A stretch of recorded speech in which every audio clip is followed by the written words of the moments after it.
வணக்கம். மீண்டும் மணிப்பேச்சில் உங்களெல்லாம் சந்திப்பதில் எனக்கு மிக்க மகிழ்ச்சி. இன்னைக்கு நான் எங்க கோசாலாலேருந்து பேசிட்டு இருக்கிறேன். இங்க ஒரு வேலையா வந்திருந்தேன். ஸோ, இன்னைக்கு அதனால கொஞ்சம் ரெக்கார்டிங்கும் லேட் ஆனாலும் ஆகும். ஏன்னா இங்கேருந்து ஆட்கள் எடுத்து நாங்க வரணும். பட் எனிவே இன்னைக்கு இங்க பயங்கர வெயில். ஸோ, மெட்ராஸ்ல தமிழ்நாட்டுல எல்லா இடத்துலயும் வெயில் காய்ச்சிட்டு இருக்கும். இன்னைக்கு ஆக்சுவலி கோல்டு ரேட்டு ஏறி இருக்கு. 14,230 வந்துடுச்சு. 15,250 மேலே 24 கேரட் போயிடுச்சு. கோல்டு ஒரு மாதிரி ஸ்டெபிலைஸ் ஆயிடுச்சு. 100-200 இங்கே அங்கே போகும். பீஸ் டீல் ஃபுல்லாக சைன் ஆகி கப்பல்லாம் வெளில போச்சுன்னா கோல்டு திரும்பி கோபால்னு ஏறிடும்.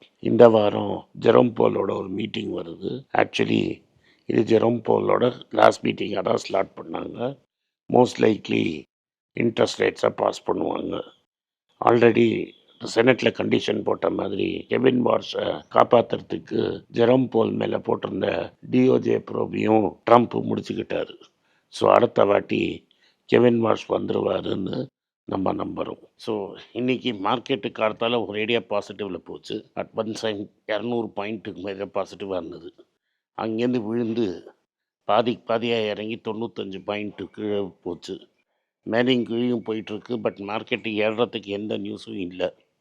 அதனால் இதை ஒரு டெட் கேட் பவுன்ஸாக தான் நீங்கள் பார்க்கணும்.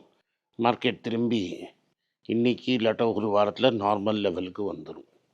இன்றைக்கி மார்க்கெட் மேலே ஏறுறதுக்கு என்ன காரணம்? ஈரான் ஃபஸ்ட் டைம் ஒரு ப்ரப்போசல் கொடுத்துருக்காங்க. அந்த ப்ரப்போசலில் 3 ஸ்டேஜ் ப்ரப்போசல் அப்படிங்கிறாங்க.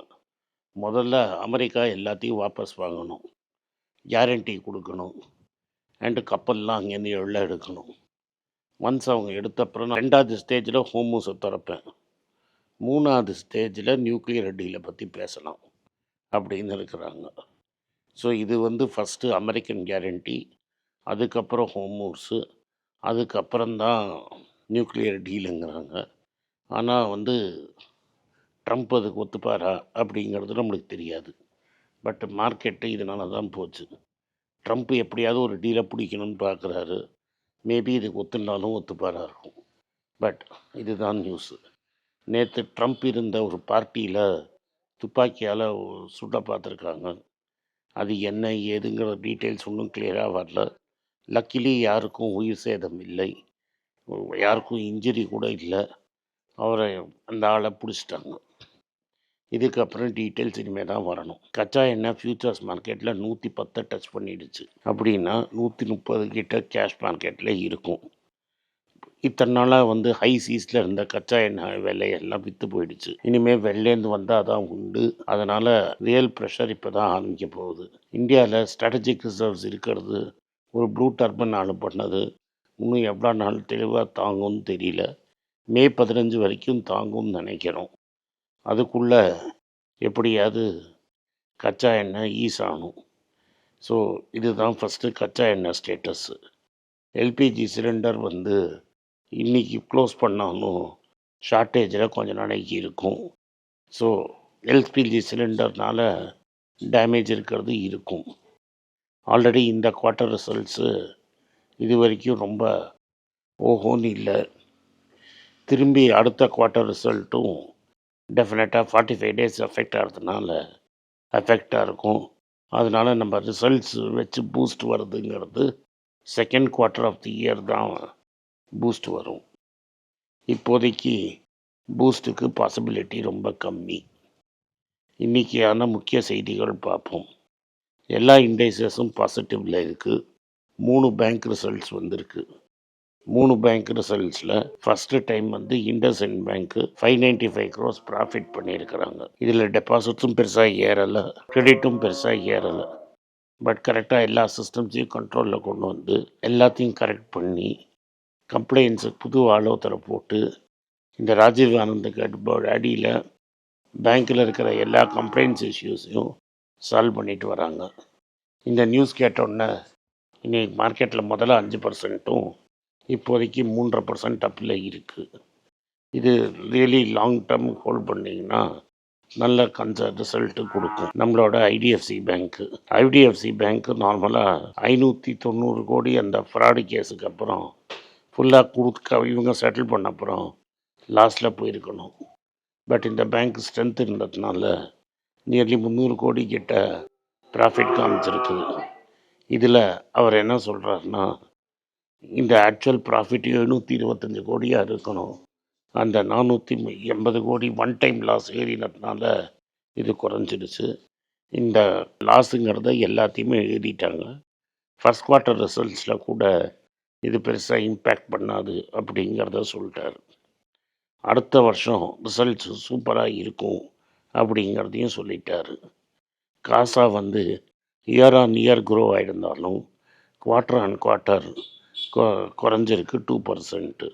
ஆனால் டெபாசிட்ஸ் ஓவராலாக 17% ஏறி இருக்குது. ட்ரெடிஷ்னல் ரீட்டெயிலில் இப்போ தான் எக்ஸ்பேண்ட் பண்ணதுனால அவரால் பெருசாக வந்து gold loan and home loan போர்ட்ஃபோலியோவில் இன்னும் ப்ராஃபிட்டபுளாக இல்லை. மார்க்கெட் ஷேர் பிடிக்கிறதுக்காக ப்ராடக்டை டிஸ்கவுண்ட் பண்ணிகிட்ருக்காங்க. இதில் வந்து அடுத்த ஒரு வருஷத்தில் தான் ப்ராஃபிட்ஸ் வரும் அப்படிங்கிறத அவர் தெளிவாக சொல்லிட்டார். மூணாவது பேங்க் ஆக்சிஸ் பேங்க்கு. ஆக்சிஸ் பேங்க்கு 7,00,000 கோடி ப்ராஃபிட் காமிச்சிருக்கு. ஆனாலும் மார்க்கெட்டில் இன்றைக்கி 5% விழுந்திருக்கு. இது ஏன் விழுந்திருக்கு அப்படின்னு பார்த்தீங்கன்னா, ஜியோ பொலிட்டிக்கல் ரிஸ்க்ஸு நாளைக்கு எங்கள் எம்எஸ்எம்இ செக்டரை படுத்தலாம். அதனால் மறுமன் காப்பேன்னு சொல்லி ஒரு 2,000 கோடி ரூபாவை ப்ரொவிஷனிங்க்கு எடுத்து வச்சுருக்காங்க. ஸோ இது ஒரு ஷாக் அப்சார்பர் மாதிரி ரெடி பண்ணியிருக்காங்க. இதனால் ப்ராஃபிட் 1% குறைஞ்சிருக்கு. இதுக்கு பயந்துக்கிட்டு மார்க்கெட்டில் இது 5% அடிச்சிட்டாங்க. இதுதான் பேங்க்கோட நிலைமை. இன்றைக்கி ப்ரைவேட் செக்டர் பேங்க் ஸ்டாக்ஸ்லாம் நல்லா பண்ணியிருந்தாலும் பப்ளிக் செக்டர் பேங்க் ஸ்டாக்கு இறங்கிட்டு. ஸோ 135 பாயிண்ட் ப்ளஸில் இருந்த காலத்தால் ஓப்பன் ஆன பேங்க் நிஃப்டி இன்றைக்கி வந்து இறங்கி -40 வரைக்கும் போயிடுச்சு. நான் பார்க்குறதுக்குள்ள ஐடியில் இன்றைக்கி ஒரு டெட் கேட் பவுன்ஸ் இருந்தது. அது வெறும் ஒரு டெட் கேட் பவுன்ஸ் தான். ஏன்னா ஒரு நாளில் ஒன்றும் தலையெழுத்து மாறிட போகிறதில்ல. ஃபார்மா இண்டஸ்ட்ரியில் 2 முக்கிய டெவலப்மெண்ட்டு. சன் ஃபார்மா இன்றைக்கி 7% அப்பு. ஏன்னா அந்த அரக்டடான் அப்படிங்கிற கம்பெனியை ஃபுல் கேஷ் கொடுக்கறதுக்கு நாங்கள் ரெடி ஆகிட்டோம். $13 பில்லியன் கொடுத்து காசாக வாங்க போகிறோம் அப்படின்னு சொல்லிட்டாங்க. அது போயிடுச்சுன்னா India's largest pharma acquisition company அவங்களோட சன் ஃபார்மாவோட போர்ட்ஃபோலியோவை ஸ்ட்ரென்தன் பண்ணும், டிஸ்ட்ரிபியூஷனையும் பயங்கரமாக ஸ்ட்ரென்தன் பண்ணும்.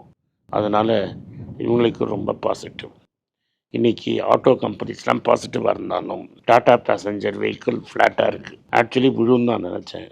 ஏன்னா ஜேஎல்ஆரில் ஒரு பெரிய வண்டி ரீகால் போட்டு கூப்பிட்ருக்காங்க. குவாலிட்டி இஷ்யூக்கு ஃபிக்ஸ் பண்ணி திரும்பி அனுப்பணும். இது ப்ளஸ் வீக் சேல்ஸ்னால ஜேஎல்ஆர் போர்ட்ஃபோலியோவில் ப்ராப்ளம் வரத்துக்கு வாய்ப்பு இருக்குது. ஸோ இதனால் இன்றைக்கி ஒரு ஷார்ட் டேர்ம் ஃபால் டாடா பேசஞ்சரில் எதிர்பார்த்தேன். ஆனால் அந்த பேசஞ்சரில் எதிர்பார்த்த அளவு வரல. அதே மாதிரி டாக்டர் ரெட்டிக்கு இந்தியாவில் ஆன்டி ஒபேசிட்டி பில்லு லான்ச் பண்ணுறதுக்கு பர்மிஷன் கிடச்ச மாதிரி பிரேசில்லையும் கிடச்சிரும்னு எக்ஸ்பெக்ட் பண்ணிகிட்டு இருந்தாங்க. பிரேசிலில் இப்போ இமீடியட்டாக கிடைக்கல, டிலே இருக்குது. அது டாக்டர் ரெட்டிக்கு ஒரு நெகட்டிவ். இதான் 2வது ஃபார்மா நியூஸ் நான் சொல்லணும்னு நினச்சது. 3வது பெரிய நியூஸ் நான் சொல்ல வேண்டியது செஞ்சுரியோட பேப்பர் பல்ப் பிஸ்னஸ்ஸு. அதில் வந்து செஞ்சுரியில் டெக்ஸ்டைல்ஸ் இருந்தது, டயர் இருந்தது, இது மாதிரி நிறைய பிஸ்னஸ் இருந்தது. இது BK Birla group. BK Birla இறந்துட்டு அவர் பேரனுக்கு இந்த சொத்தை எழுதி வச்சார். சிமெண்ட்டை ஆல்ரெடி முழுகிட்டார். இந்த பேப்பர் பிஸ்னஸை அவருக்கு இன்ட்ரெஸ்ட் இல்லாத நாட்டில் அதை விற்கிறதுக்கு ரெடி ஆகிட்டார். பேப்பரும் டையிங் இண்டஸ்ட்ரி. பட் ஐடிசிகிட்ட ஒரு பெரிய பேக்கேஜிங் பிஸ்னஸ் இருக்குதுன்னு உங்களுக்கு தெரியும். அதுக்கு இந்த 0.5 மில்லியன் டன் கம்பெனியை முன்னாடியே வாங்கிதான் தான் நான் சொன்னேன். இப்போ அந்த டீலை டைஜஸ்ட் பண்ணிட்டாங்க. ஐடிசிக்குள்ளே எல்லா இன்டெகிரேட்டட்ஸு ஐடிசியோட ப்ராஃபிட்ஸில் இது சேரும். அதனால் ஐடிசியை வெறும் சிகரெட் கம்பெனியாக பார்த்து ட்ரேட் பண்ணுறது தவறு. இப்போ இந்த செஞ்சுரி பேப்பர் டிவிஷன் ஒன்று இருக்குங்கிறதையே முக்கால்வாசி நம்ம மறந்துடுவோம். இது ஒரிஜினலாக பத்ராச்சலத்தில் இருந்தது இந்த கம்பெனி. அதனால் இந்த கம்பெனி பேர் ஐடிசி பத்ராச்சலம்னு இருந்தது.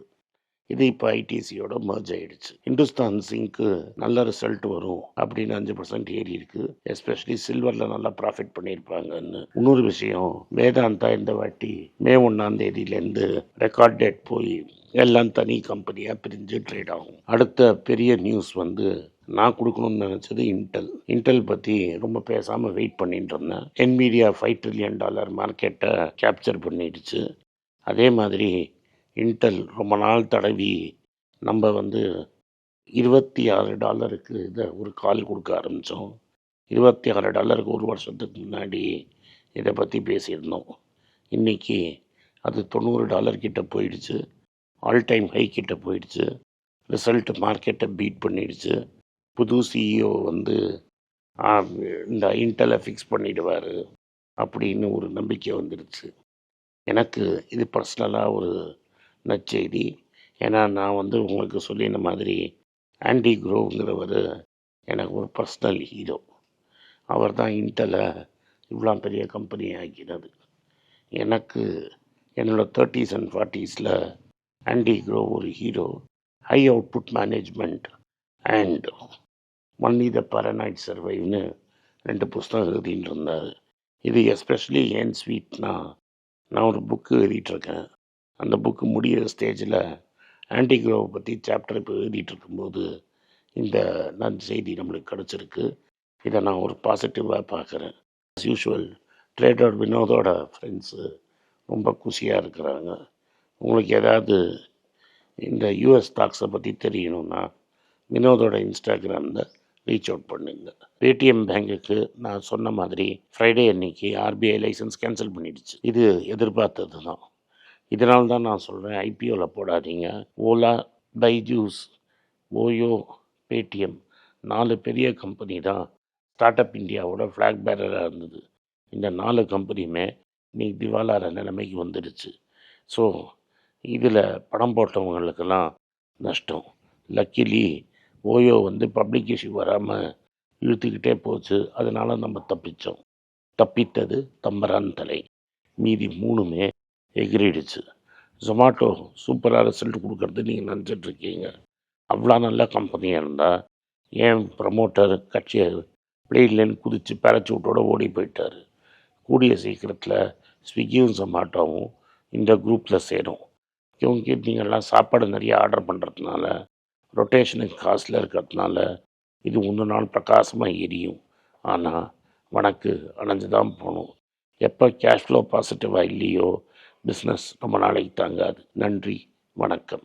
இந்த வீடியோ உங்களுக்கு பிடிச்சிருந்தா வீடியோவை லைக் பண்ணுங்கள், எங்கள் சேனலை சப்ஸ்கிரைப் பண்ணுங்கள், பெல் நோட்டிஃபிகேஷன் தட்டுங்க. இந்த வீடியோ முடிஞ்சால் உங்கள் சொந்தக்காரங்களுக்கும் ஃப்ரெண்ட்ஸுக்கும் அனுப்புங்க, அவங்கள பார்க்க சொல்லுங்கள். நன்றி, வணக்கம். எல்லாருக்கும் வணக்கம். எல்லாருக்கும் ஒரு இம்பார்ட்டண்ட் அறிவிப்பு. நான் யார்ட்டையுமே பணம் வாங்குறது கிடையாது. நான் யாரையும் டைரெக்டாக கன்சல்ட் பண்ணுறது கிடையாது. என் பேரை சொல்லி நிறைய ஸ்கேம் நடக்குது. டெலிகிராம் குரூப், வாட்ஸ்அப் குரூப்னு. எனக்கு இருக்கிற வாட்ஸ்அப் குரூப்னால் சும்மா இன்ஃபர்மேஷனுக்கு மட்டும்தான். நான் செபி ரிஜிஸ்டர்ட் அட்வைசர் கிடையாது. நான் சேனல் நடத்துறது எஜுகேஷன் பர்பஸ். அதில் ப்ரைஸே பேச மாட்டேன். இதை வாங்கு அதை வித்துருன்னு சொல்லவும் மாட்டேன். என் பேரை சொல்லி பண்ணுறாங்கன்னா ஏமாந்துடாதீங்க.